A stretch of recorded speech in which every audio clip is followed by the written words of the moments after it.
जय जगन्नाथ सागा मैंने आपण मैंने केमती अछंती आमे तो पूरा बिंदास रे अछु तो आशा करूछु भगवान को करू आपण मैंने भलरे आउ सुस्थ रे थिबे तो चलंतु स्टार्ट करिबा आज रो सुंदर ब्लॉग टी को काली जेहेतु ननंद आसिकी पहुंची चंती तो से स्पेशली मो पई कोन आनी चंती तो चलंतु देखिबा से माने जेबे भी आसंती मो पई किछ ना किछ नेकी आसंती तो एथरे भी सेमती किछ नेकी आसंती तो चलंतु से कोन आनी चंती से कहिबे आ से देखैबे जय जगन्नाथ सांग माने केमिति अछंती मु तो भलर अछि आशा करछि आपण माने भलर थिबे काले जेहेतु मो बाप घर को आसी तो भाई भाउज रहउचंती झियारी पुत्रा रहउचंती तो वर्ष थरे सेमति आसले समस्त में किछ ना किछ आने थरे किछ आनिछि कॉस्मेटिक जिंस झियारी भाउजन पई समस्त चलंतु कौन आनिछि मु आपन को देखै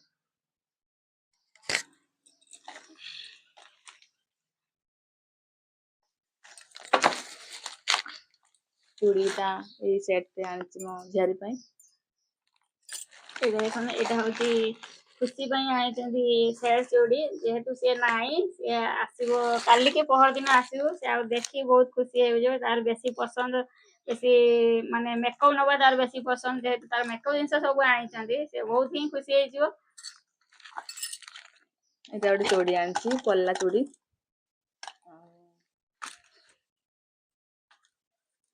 एटा देखंदु आइ चंदी मो पई आइ चंदी एटा देखंदु बहुत सुंदर हे जी चूड़ी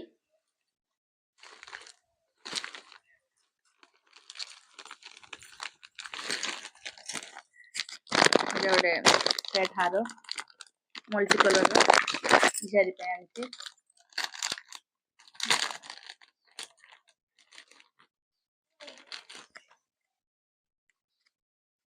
एटा देखंदु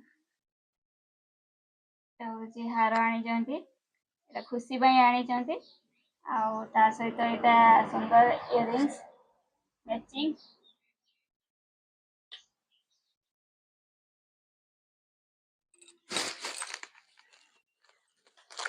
जोड़े इयरिंग हुक वाला एटा होची देखंदु एटा मो पई आनि चंदी इयरिंग्स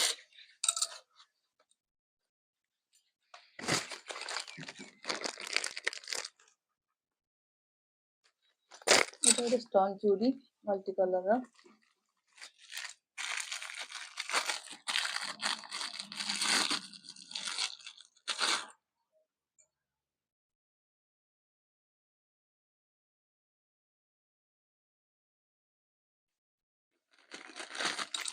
आई मेहंदी अच्छी नेल पॉलिश मो फेवरेट कलर आंची एटा नेल पॉलिश आनि चंदी जोड़े परफ्यूम एटा स्पेशल तांको भाई को पई आनि चंदी तो सी ही बेसी यूज करंती आमे तो टिके कम यूज करू एटा परफ्यूम आनि चंदी तांको पई आ एटा मेहंदी और तीनटा चारटा मेहंदी रखी चंदी माने चारटा पांचटा कलर रे आनि चंदी मेहंदी जेहेतु जेहेतु तांकर होची स्टेशनरी दुकान होई फर्नीचर दुकान भी तांकर तो सेति पई से जेबे भी आसंती सब थर नेकी आसंती तो एथर भी से आनि चंती आ ए जो देखेली आमे जो जेती जिंस इयरिंग्स हो आ चूड़ी हो कि जहाँ भी हो जो देखैलु जदि आपण मानको कौन सी कलर केमती हेची कि भल लागु थाए ताले कमेंट माध्यम जणाइबे आमु तो बढ़िया लागुची पूरा पसंद आसी मते तो बहुत पसंद आसी आपण केमती लागुची कमेंट माध्यम जणाइबे तो चलंतु एबे तो आमे खाए कि जस्ट टिके बसी आपण मानक सहित कथा होतुलु तो एबे रुसई करबा दीपर पई ତ ଚାଲନ୍ତୁ ଦ୍ୱିପହର ରୋଷେଇ କରିସାରିଲା ପରେ ତ ଆପଣଙ୍କ ସହିତ କଥା ହବୁ। ତ ଚାଲନ୍ତୁ ଏବେ ରୋଷେଇ କରିଦେବି। ଭାଉଜ ରୋଷେଇ ସରିଲାଣି ନା? ରୋଷେଇ ପାଖାପାଖି ସରିଲାଣି ଆଉ ଏଇଟା ଖାଲି ବନ୍ଧାକୋବି ବରାଟା ଖାଲି ରହିଛି ବାକି କରୁଛି। ଆଉ କଣ ରୋଷେଇ ହେଇଛି ଆଜି? ରୋଷେଇ ହେଇଛି ଏଇଟା ହଉଛି କଦଳୀ ଆଳୁ ଭଜା ହେଇଛି। ଆଉ ଏଇଟା ହଉଛି ଭେଣ୍ଡି ଆଳୁ ଆମ୍ବୁଲ ପଡିକି କଞ୍ଚା ଲଙ୍କା ଦେଇକି ଟିକେ ସୋରିଷ ମସଲା ଦେଇକି ମାଖା ମାଖି ହେଇଛି।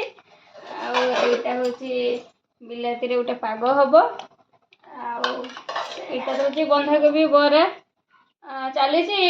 ଆଉ ବାକି ସେପଟେ ଭାତ ଡାଲି ସେପଟେ ହେଇଛି ଅଛି ଆଉ ହେଇସାରିଲାଣି। ଏଇଟା ସରିଲେ ଲାଷ୍ଟ ହବ ତାପରେ ଖାଇବା। ହଉ ଜଲ୍ଦି କର ଭୋକ ଲାଗିଲାଣି। ସରିଲାଣି ଖାଇବା। ତାପରେ ଫୋନ୍ କରିବି।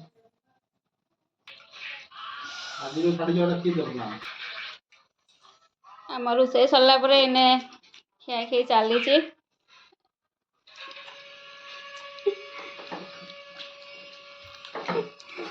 ଆମର ଟୁଇଁ ଖାଉଛି।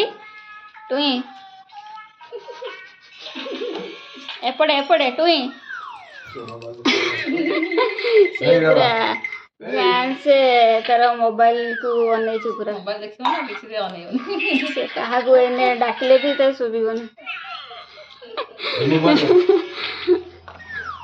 ଏଇ ଯେ ଟିଭିରୁ ଦେଖିବ।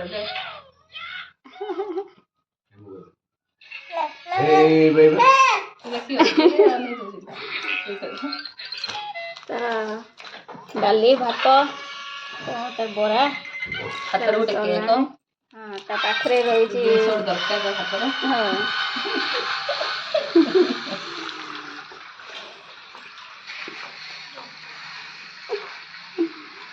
ତୋର ଭାତ ସରୁନି କାହିଁକି?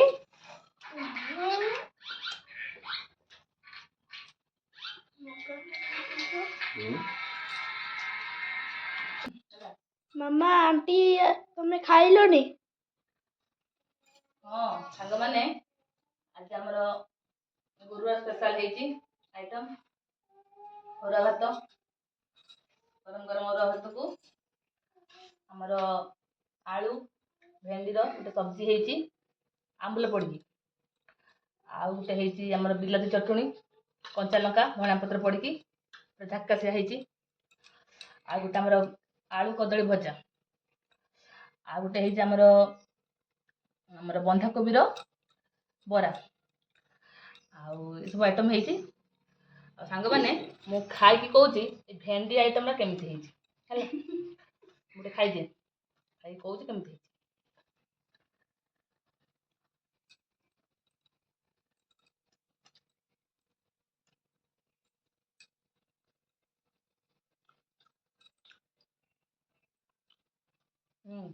ତ ଝାକାସ ହେଇଛି ବହୁତ ଟେଷ୍ଟି। ଅରୁଆ ଭାତକୁ ଆମ୍ବୁଲ ନାଇଁ ଖଟାକୁ ଅରୁଆ ଭାତକୁ ଖଟା ତା ସାଙ୍ଗରେ ଆମ୍ବୁଲ ଖଟା ବହୁତ ଟେଷ୍ଟି। ଆପଣମାନେ ସେମିତି ଟ୍ରାଏ କରନ୍ତୁ ଖାଆନ୍ତୁ ଦେଖିବେ ବହୁତ ଭଲ ଲାଗିବ।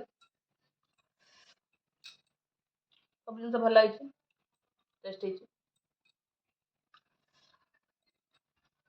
ବନ୍ଧାକୋବି ବରାଟା ବି ଭଲ ହେଇଛି କଞ୍ଚା ଲଙ୍କା ପଡ଼ିକି ହେଇଛି ଟେଷ୍ଟ ହେଇଛି। ବଢ଼ିଆ ହେଇଛି।